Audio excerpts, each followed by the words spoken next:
Yes. So welcome, Leslye. Thank you, Vandana. Thanks for I'm having so me. happy to have you. It's fun to be here. I know. We are going to have some fun. I'm going to dig out some questions, some things from you. So, before we start, tell me Yes. a little bit about yourself, about what does it mean to be the director of Project Welcome Home Troops? Oh, goodness. It's a huge responsibility. Uh-huh. It means a lot. I mean, it means a lot to me personally, just having worked with trauma-affected populations my whole life.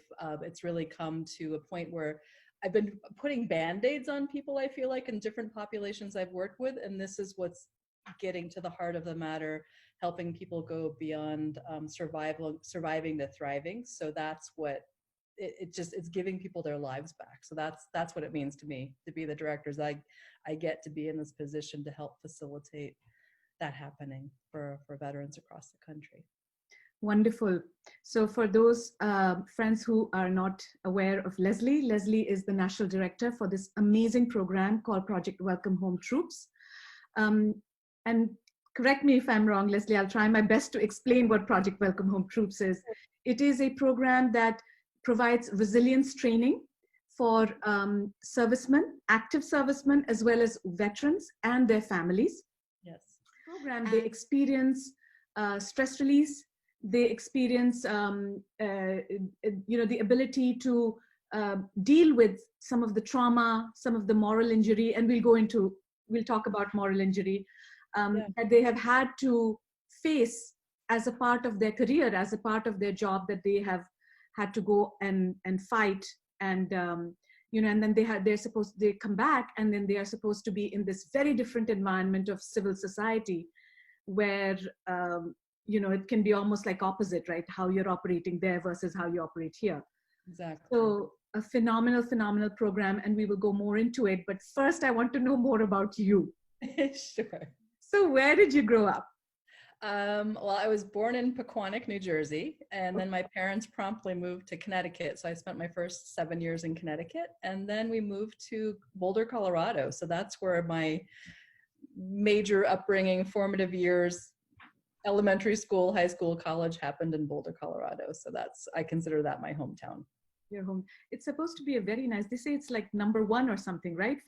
For families to live in. Yeah, or maybe Boise's #1 where I live now. So I picked the choice places. Yeah. Is that right? I didn't know that. Yeah.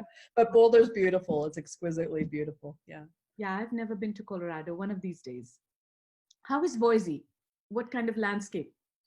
Boise, we're high mountain desert. So we're at about 2,500 feet in Boise. And then right behind are mountains that immediately there with a ski area about 7,000 feet. And just behind there, 12,000 foot peak. So it looks like Switzerland up there. So it's really beautiful. Goodness.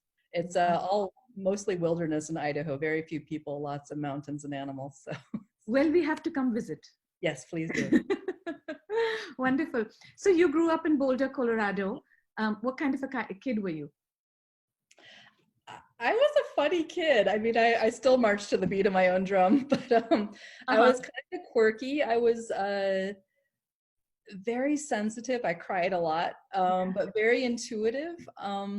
I loved nature and animals. I used to write books when I was a little kid. I would write 100-page books. They never went anywhere. No one ever saw them except for me. But books and poetry. I loved photography, and but I I had an interesting.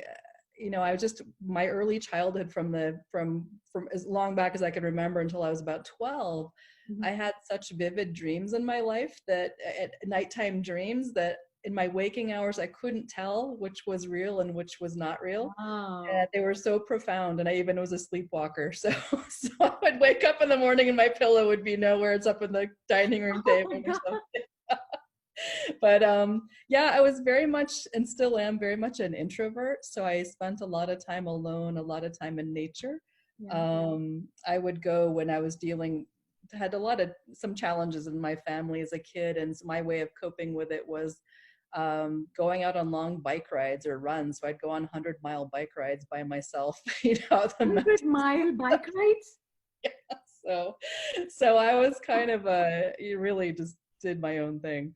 I didn't fit in any cubes. Oh my goodness. And what about siblings? Any siblings or I have a brother who's 2 years older than me. a brother who's 2 years older Yeah, than you? yeah, Nice. yeah. Very nice. And what were mom and dad like? They probably mean putting all those things together I just described. I think they I picked the best of both of them. My mom was a very, very beautiful, very ethereal kind of person. She was an artist and a poet, very sensitive too. And it always felt to me like, especially in hindsight, looking back at her life, was that she had a hard time being on the planet, I think, but she was very spiritual. She was definitely my first spiritual teacher, and she would tell my brothers and I stories or read stories about reincarnation and things when we were little kids. So my mind was very open to all kinds of things as a youngster. My dad, quite the opposite. Sometimes they say parents come together just to create the kids. That was my parents. So my dad was a tech guy. He started out in the computer world in the 60s when computers took up an entire room. And now, I've got it in my phone here, what took up an entire room. Interesting. Very, My dad very the same. Yeah. Yeah, very logical thinker, very emotionally distant. He traveled a lot for work, so he wasn't around a lot. So my mom was kind of my main formative parent, and they divorced when I was 11. So, yeah. So you were really close with your mom?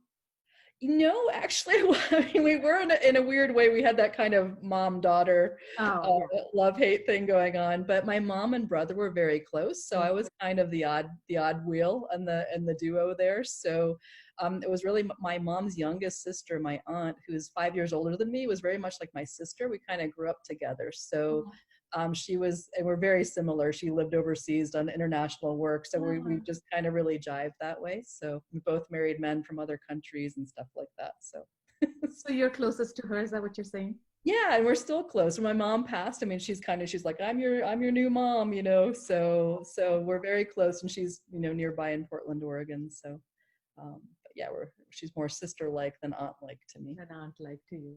Okay. Yeah. And then what about college? Where'd you go to college? CU Boulder. So I'd actually had grand plans I was my senior year in high school, I went as an exchange student to Norway. Yeah. And I thought I had plans, I was actually going to go to school at the University of Oslo. I'd gotten accepted, and then I was looking at Switzerland too. And then I thought, well, I've been away from my family for a year. Let me go home and just go to college in Boulder. It'll be less expensive. Actually, Norway was free. I went home to Boulder and started at CU, and then my family moved away my freshman year. I finished school there. I'm like, thanks everybody. So, what did you study? Everything. Okay. I've learned a lot of languages, and so I was really infatuated. I thought linguistics was the way to go, and then once I got into linguistics, I was like, this is not what I want to do. And then I started. Had studied Russian in high school, and so I was continuing with Russian, and I was doing Eastern European studies, and I was really fascinated by the Soviet Union and the Iron Curtain and all of that. Then once the curtain came down, I'm like, it's just a bunch of thugs, and I lost my interest. But also my Russian, I was like in Russian lit courses, and the teacher was crazy and demanding, and I'm like, I don't have time for this. So I switched, and I was more and more interested as time went on in international affairs, development work, relief work, the Hague War Crimes Tribunal. I've been obsessed with war since I was a small child. So I decided to do international relations, is what I studied, international affairs. So that was my final. It took me 5 years to get through college. I kept changing my degree so many times. So you learned Russian. What other languages? You said you Oh my God. So Russian and French and Spanish and Norwegian I studied in high school. Oh my goodness. And then I learned Kikongo when I was in Peace Corps, Croatian when I was living in Bosnia and Croatia, Norwegian when I was in high school. Actually, I said Norwegian. And then little bits of other languages, a little bit of Mandarin, because my uncle by marriage is from Beijing, and a little bit of Swahili because that was one of the trade languages. Wow. So, yeah. So. Leslye, how come you don't know Hindi? You have to learn some Hindi now. My brain's old now. It's not as spongy as when I was younger. That's wonderful. So that's like, what, 8 languages? Something like that. Oh my goodness. Yeah, That's I great. lose fluency. It's kind of a use it or lose it situation. True. So French is the one I've maintained fluency because I worked in French in Africa and I used it a lot. So Yeah. that's the one I've keep is still fluent and very dear to me. So I see. And tell me a fondest memory from childhood. my favorite memory was actually when I was probably 5 years old. We went and camped at the beach. We were in Connecticut, and there's this place called Hammonasset Beach, one of my favorite places. It's on the Long Island Sound. And we went and we camped there for the entire summer. And so it was kind of the days of the hippies. We were making beaded necklaces and, dancing at night under the moon in our bathing suits. And it was just kind of it must have been 1969 or 1970. So it was like, summer of love era kind of thing. So, and we just had so much You were fun. a flower child. I was a flower child. My mom was the ultimate flower child, and she would make me matching, outfits and things with her. Tie-dye rainbow. The works. Big flowers, all of those things.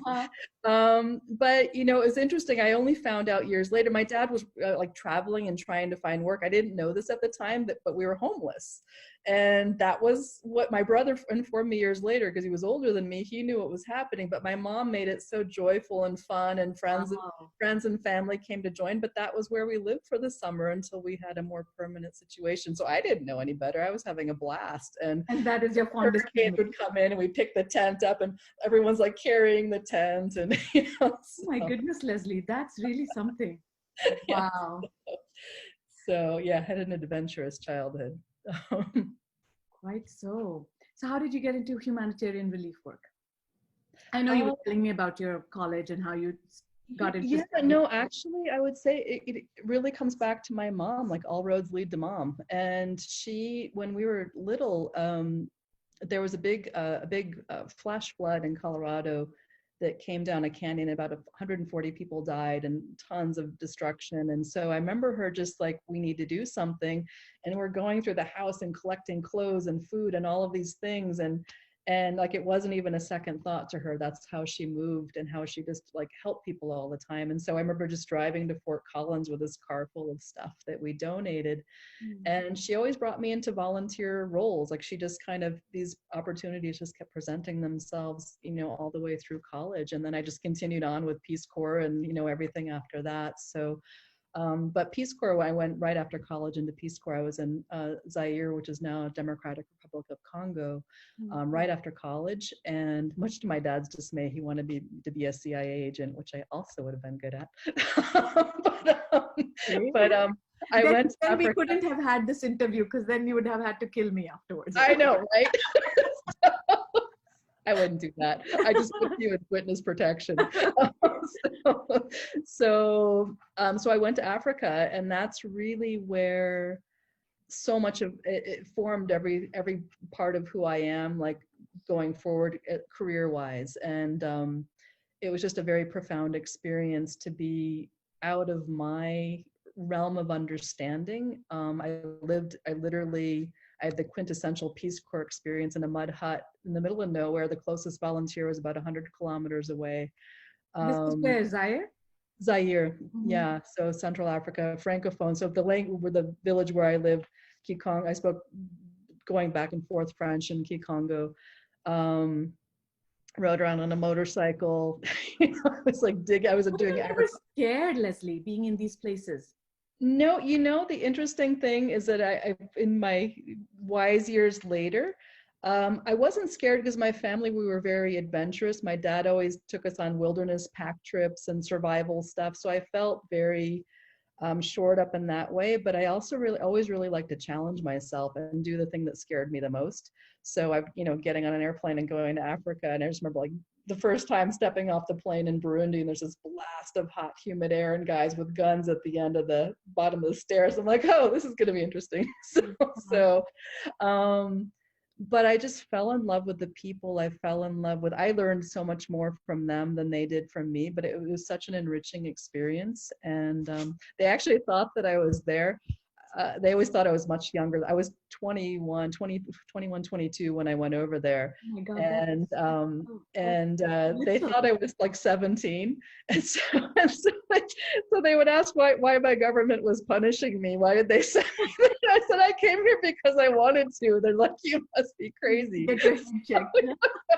So it was really, I mean, I just have endless stories about those experiences, but yeah. So tell me, I'd love to hear. So, okay. So tell me something that really sticks out, like, a memory or oh an gosh. experience. I think the biggest one that sticks out is because it was so vivid. I was out, I'd gone to another village. I was on my motorcycle, and you could tell time by the what kind of any like, equatorial country, the weather kind of predicts the time. So 3 p.m, thunderclouds roll in the rainy season. So it's very predictable. But it was still a ways away. It was maybe like 2 p.m, and I had maybe another hour to ride on my bike to get home.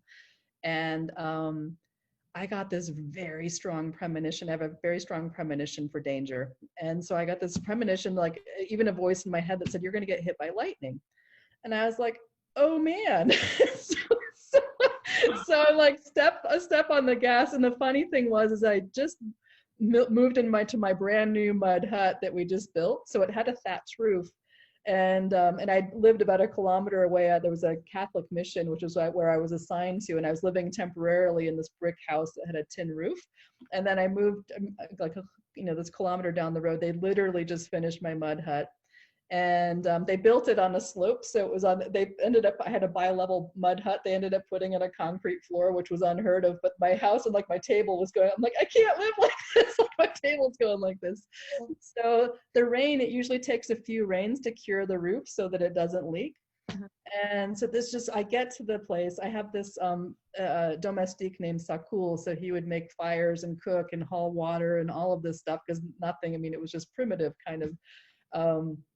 And his wife was there with their baby. They lived in the kitchen and I lived in my little mud hut. And so this rain just starts pouring and pouring and pouring. And it's just coming like a sieve through. And because the floor is concrete, it's turning into a swimming pool. And so we're standing there in water about this deep, and it's raining. And I told him before I got there, I said, Sakul, I was like, we're going to be hit by lightning. And he's like, no, don't say that. And witchcraft was a big thing there. So they believed, things like that could happen. And so so the wife fortunately was sitting on a wooden chair with her feet up holding the baby, and this bolt of lightning hit right outside the front door. It's a wooden door, and it's got like a space this big underneath it. So we were trying to sweep the water out under the door, and it came. And if you've seen those globes where they like the electrical, they light up with these tendrils of electricity. Yes. That's what my floor looked like. So this blue like tendrils of electricity came in. Because there's water everywhere. There's water. We're standing barefoot in water. So that just the current just like picked us up and threw us against the wall. And this is all, and you knew that this was going to happen. I knew it was going to happen. Yeah.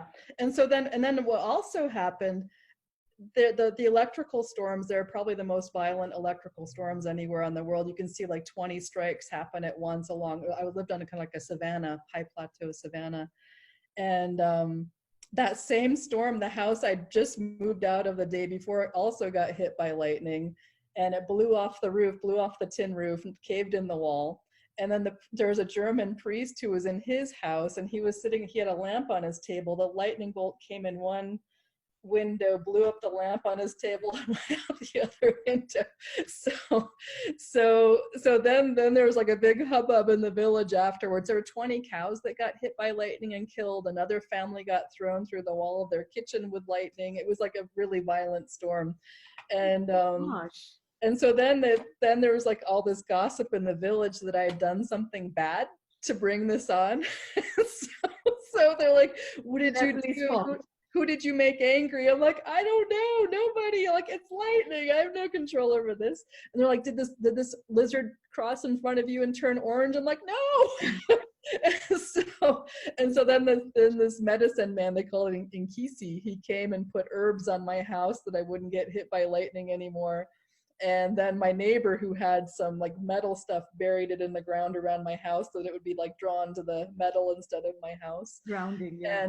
And finally they came later, like a week later, and said, yeah, you didn't do anything wrong. It was two witch doctors fighting and they were throwing lightning at each other. It just fell short and hit your house. I'm like, good to know.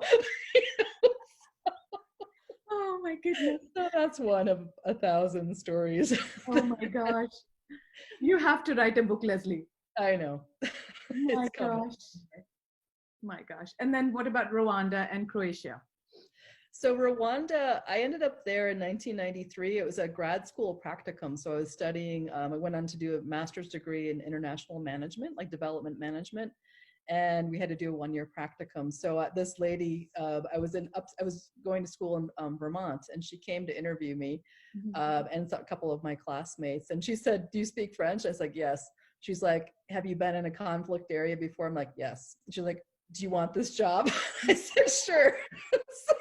So shortly thereafter, I was on a airplane to Rwanda, and I was flying into the country as the U.S. Embassy was evacuating all non-essential personnel and families and Peace Corps volunteers and everything else. So I went in when they were coming out, and I was working with University of California, San Francisco, and they had a Center for AIDS Prevention Studies. So I was working on managing an AIDS prevention program there. So I was 26, I think, when I went in there. And the doctor who was the main primary investigator, she was having a baby, so she was back home in San Francisco. So I was just suddenly like, she wasn't even there when I got there. I went to San Francisco to kind of get a download, and then just showed up in a war zone to run this HIV/AIDS research clinic. So that was, it was pretty wild. It was not like anything. I kind of thought I'd be going into a place like Zaire where the people are really friendly.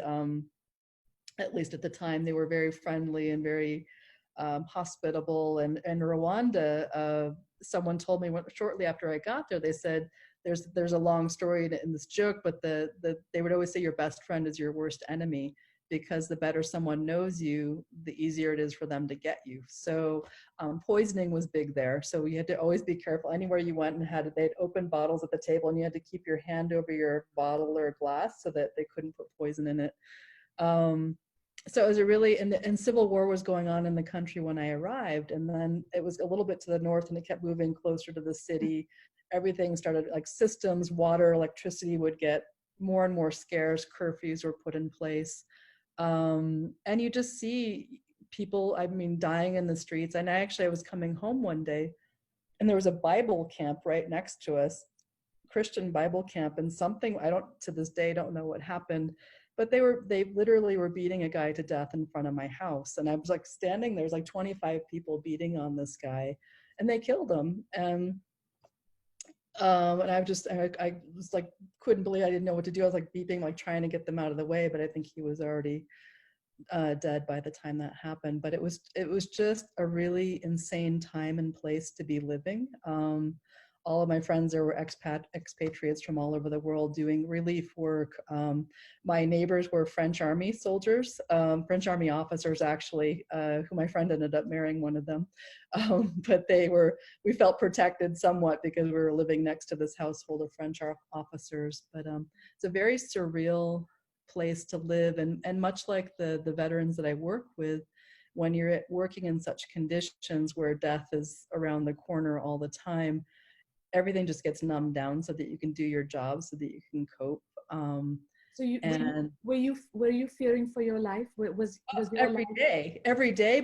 But what happened is that the fear started to diminish, and then I knew what triggered me to leave, because everyone knew that genocide was going to happen. There was not a person in the country. There was no surprise to anybody. It was being methodically planned. People on my staff my staff was half Tutsi, half Hutu. Mm-hmm. I had about 50 clinical staff working we had a little hospital clinic for the research. And I had to separate some of them because they were making threats. And I had this one woman, she was Hutu, her name was Olive, and she was built like a linebacker. She was like 6'2" and just brrr. She was scary. She intimidated everybody, but she was our data entry person. So we had to but she would go on the radio and say, if you're eating 3 meals a day, eat two. If you're eating one, two, eat one to go to the cause. And the cause was exterminating Tutsis. And so, and her sons were part of what was called the Palapahutu, which is a assassination squad. And they'd paint their bodies white and they'd go out at night and assassinate people. So, so that was one of my workmates. And there was definitely, I was considered a Tutsi sympathizer. So, I had to be careful, and we did bomb checks. Every woman with these tiny women shriveled by HIV/AIDS would come in. They would get school supplies for their kids or food or medical care, but we had to like search all of them to make sure they didn't have bombs. IEDs, were everywhere. Explosive devices were everywhere on the road. So when I go driving, anything, if I saw a palm frond or a piece of newspaper, I would, have to shift and go around it. So to make sure I didn't get blown up. But so Rwanda was intense. And when I left a few months before the genocide. And wow. And I left knowing what was the impetus for it. I was sitting at a French cafe with a friend eating some chocolate mousse, and machine gun fire went off like a block away. And I like paused for a second. I'm like, that's a block away, and kept eating my chocolate mousse. And then something clicked in my head, like when I got home, like, that's not okay. And, by then the peacekeepers had come. There's all the, the UN peacekeepers were there, but half of them weren't even armed. There was nothing they could really do. Mostly they were terrified. So I realized I knew I didn't want to be there to witness the genocide. I couldn't bear it. I knew that I would be like just permanently altered if I saw that. So I decided to leave, but in leaving, had to contend with survivor's guilt. And that's the privilege that I had to leave when no one else could. And I lost 50 of my staff in the genocide, 50 of my Rwandan staff. And it took me years. I put it in a box. And it wasn't until I was on a meditation retreat 11 years later that I cried for 3 days straight. I hadn't been able to grieve them. It was so unbelievable and so shocking that I just put it in a box somewhere. So, but that was obviously profoundly impactful on my life. And it really put me into depression, despair, knowing what humans and everything I've done in my life, like working in war zones, working with trafficked people, I've seen the absolute worst that humans have to dish out. And I think that I can smile today is pretty remarkable. And I attribute that all to meditation practices that I've learned and have been, practicing over the years. But it was really overwhelming and devastating, some of the things that I've witnessed firsthand. So, but that was Rwanda. So, my goodness. Yeah. Wow. So I was my gosh. So what makes someone get up and go to experience this kind of a life? I wondered that myself for a long time. And my stepmom would say, why do you keep doing this? Why do you keep putting yourself into these situations? And I think there's no simple answer. I think there's a lot of different things, but there was definitely a strong desire to serve and to be useful. I learned things about my families. I learned it when I was like 8 or 9 that my family had huge slave plantations. So I carried that burden with me as a child, thinking, what a horrible thing my family has done. And so I felt like somehow I was undoing by being useful and serving it. And it wasn't my driving force, but it was part of it. It was a piece of what was shaping me, how I was.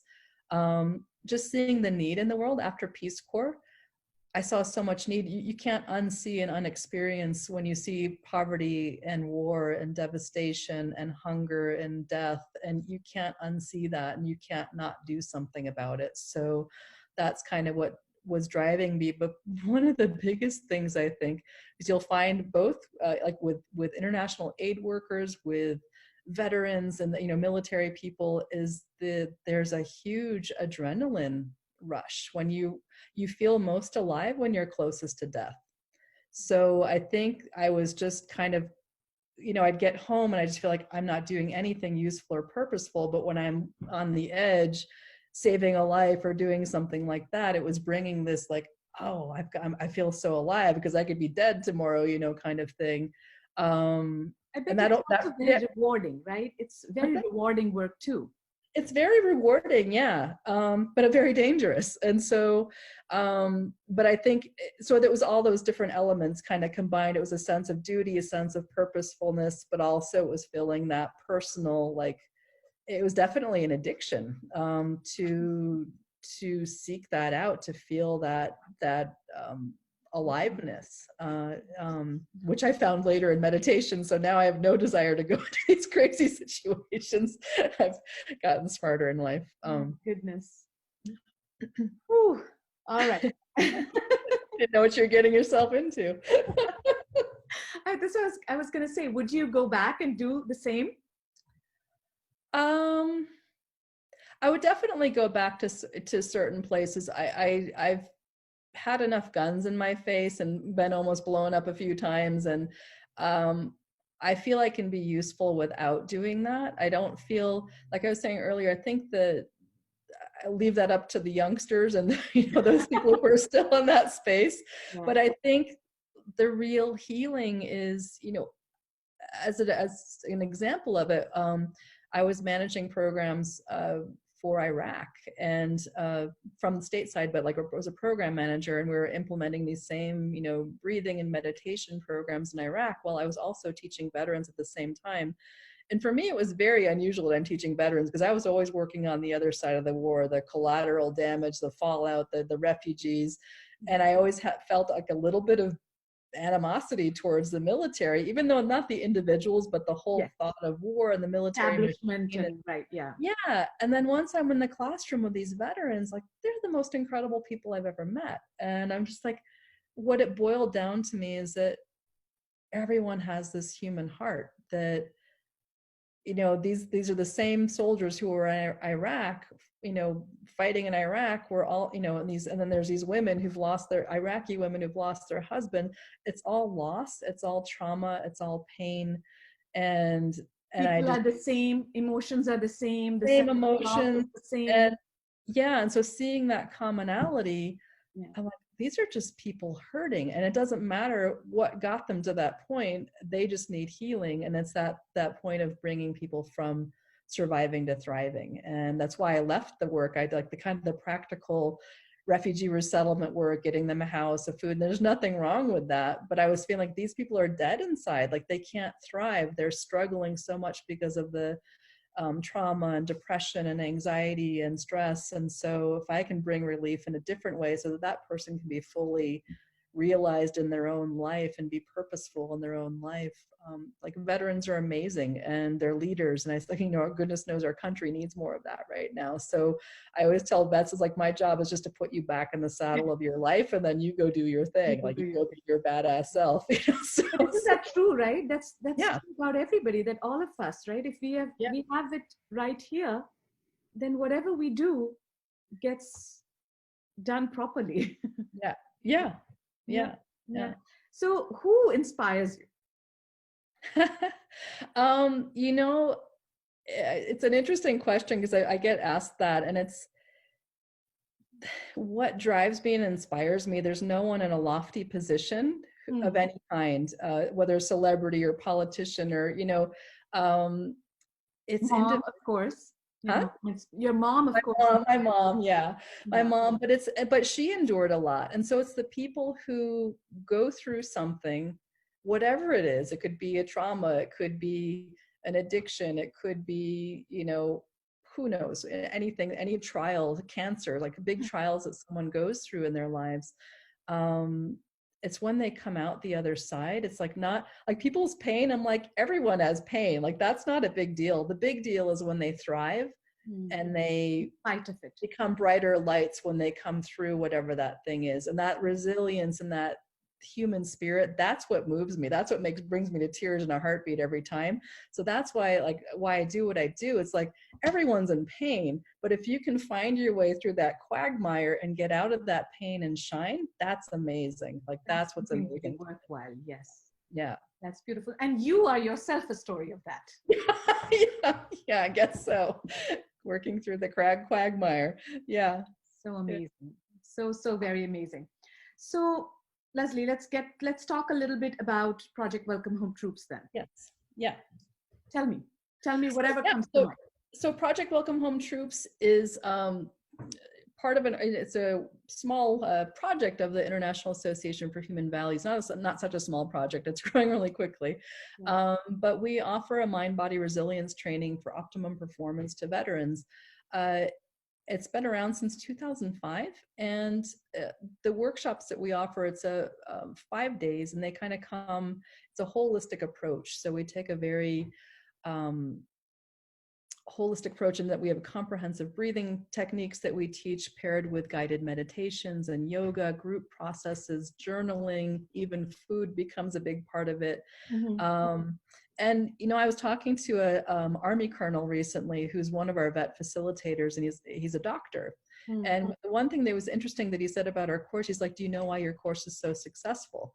Mm-hmm. And I'm like, "Well, I can think of some reasons," but he's like, "Because it has elements that these other offerings don't have." And I said, "What are those elements?"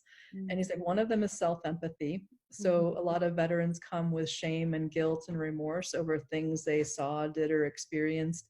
Mm-hmm. And then love. And so love is, even though we don't talk about either of those things, they're organic to the course. They're an experience that people have. And he's like, those are so critical to the human healing, and that also sense of community. So the camaraderie that the heart is there, and the camaraderie that forms on the course is brilliant. And I think I had a Vietnam vet who he was career, not only Vietnam, but career military, but Vietnam started his military career. And the nicest guy, and he's like, when he came in class, he's like rigid, he's probably in his early 70s, and just like, he's like, "I'm so militarized." He's like, "I need to demilitarize, and I don't know how to do that." He's like, "I've taken medications, I've gone to group counseling and all of these things." And so and he's like, my 5-year-old granddaughter just tells me, "Grandpa, why don't you smile?" And so he wasn't able to even smile. He hadn't smiled in years, and he hadn't slept more than 3 hours since 1968. So it was pretty intense. And so he was learning the breathing techniques and going through the course. And on I think the third day, he said it was like a rope snapped inside of me. And he's like, my whole body just relaxed. Oh gosh. And he went home that night, and he told us the next day he went out in the sunshine in his bare feet, in the grass with his yoga mat. And all of us who knew him were like, became a flower child. Yeah, he became a flower child. And he came back the next day, and he went to bed at 7:30 and didn't wake up till 7 the next morning, which is not unusual for our workshop. So these are people who haven't slept more than a few hours a night in decades. And so he came back like a whole new person, and he was laughing and smiling by the end of the course. And you see this in 5 days, like a few hours a day. These sessions are remarkable to see the transformation that can happen for people who've been for decades looking for answers and solutions. He's like, "I've gone everywhere." And then we hear it all the time. It's like, "You guys are my last hope. You're my last stop." And Bless you. It's pretty remarkable. Yeah. That's really something. So tell me, what exactly happens to them? What exactly happens to people when they go, for someone like me who has not been in those situations? Yeah. What happens that this moral injury that we say, that there is so moral injury can happen. It's not only to veterans, it can happen to anyone. It's happening to our doctors in New York City hospitals right now when they have to decide who lives and dies, and they've got to live with that decision. That's a moral injury. So moral injury is something I think about it like an injury to the soul. And it's not something, one veteran put it so beautifully, he said, "PTSD is what wakes me up at night, and moral injury is what keeps me from going back to sleep."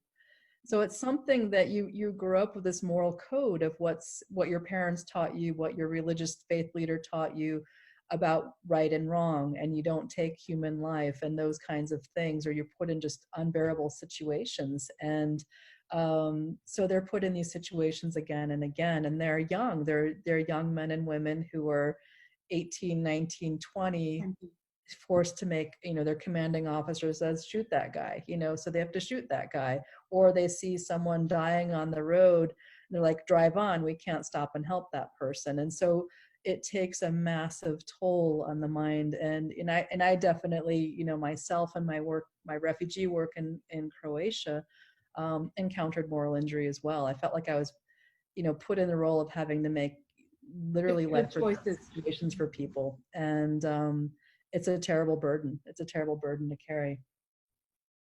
Yeah. Whew. Okay. So you told me that the Power Breath workshop. Now, this workshop that you do for veterans, for servicemen, and for the families. Yes. This is extremely popular, I believe, right? You are inundated with people wanting to take it and to organize. Tell me, what would help it become much more accessible to those who really need it? Well, one thing we're working on right now, we're teaching in about 12 VA hospitals right now around the country, also vet centers at university campuses with student veterans. I think just having more teachers and staff, and we're working on training more teachers. We're actually training vet facilitators, so it's veterans who are graduates of the program will co-teach with us, so that we can expand our teacher pool and have veterans in front of the room, working with us and teaching with us. A lot of them are certified yoga teachers already, so they're really adept at this. Funding is always critical to helping us expand in different ways. This is a free offering. Right? It's free offering. It's free to veterans, so we completely depend on donors and foundations and for grants and things like that. So this is the plug, people. Everybody, please go ahead and donate. Such a beautiful. Can I read something to you? Yes, please. This is a quote. This is words from a veteran who I have known for a number of years, and she recently repeated the workshop with me, but nobody can say it better than a veteran what this means.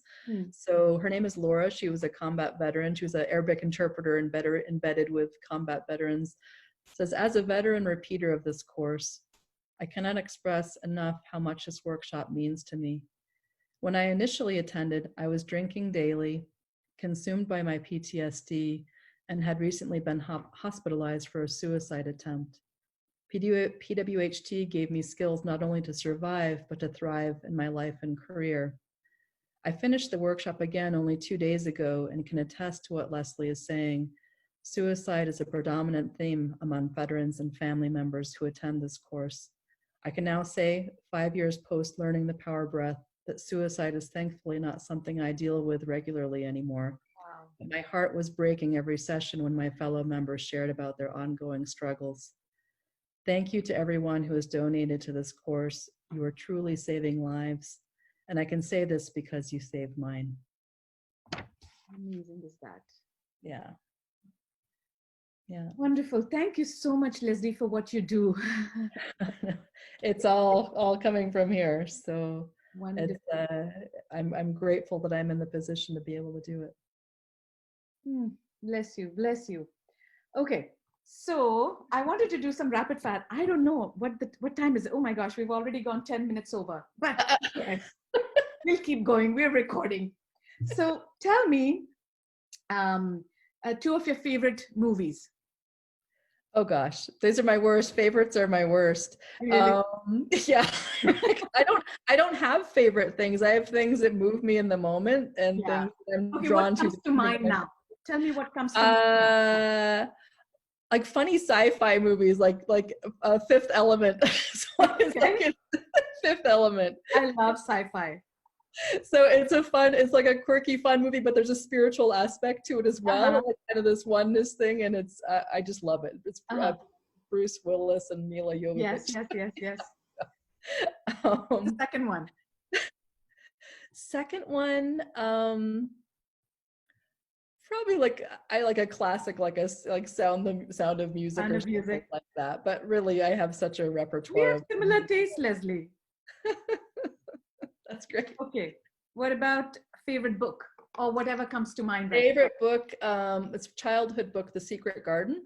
Oh, okay. And that one, I don't know if you're familiar with it, but it's it's a classic, and it's like another thing. It's like transformation, taking something that's been broken down and something and someone and transforming it. So that's my life theme, I think. So those are the things I'm drawn to. Yes, indeed. Yeah. And what else? Which other one? Oh gosh. I would say one of my favorites, because she's my favorite author, is Barbara Kingsolver. All of her books, but there's a Poisonwood Bible, Barbara Kingsolver.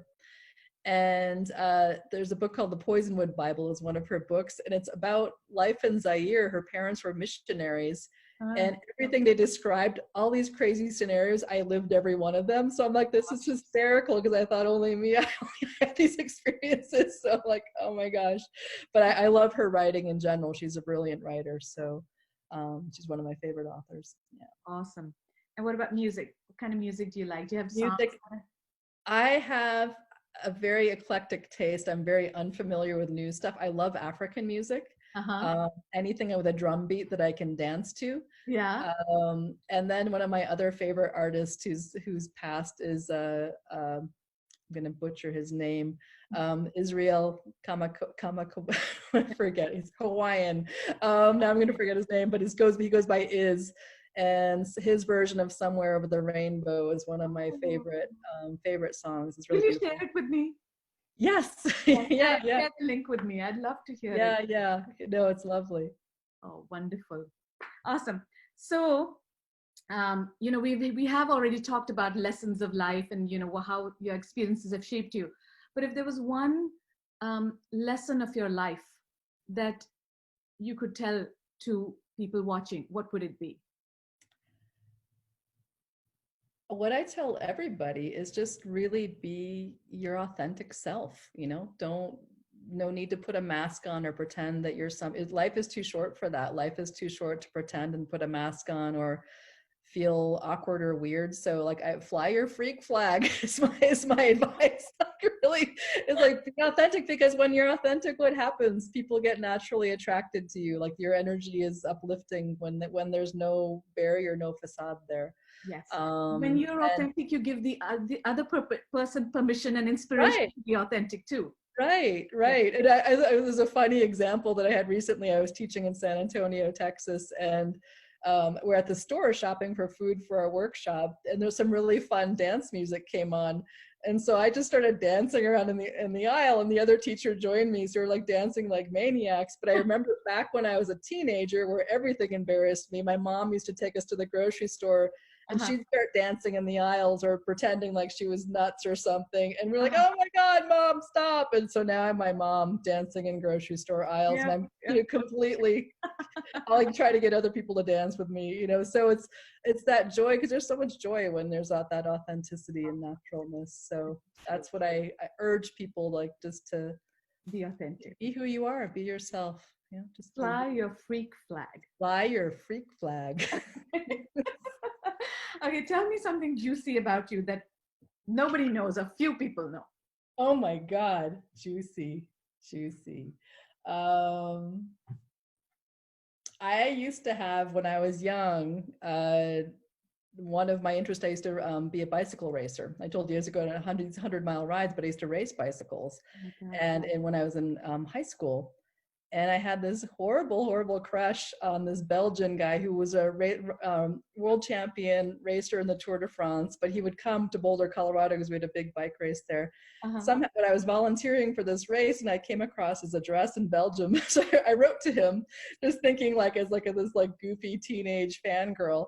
And he started writing to me, and we kept this communication up, and he ended up coming back to Boulder, and then dated my aunt, who's like my sister. So I was crushed, because I had a kind of a crush on this guy.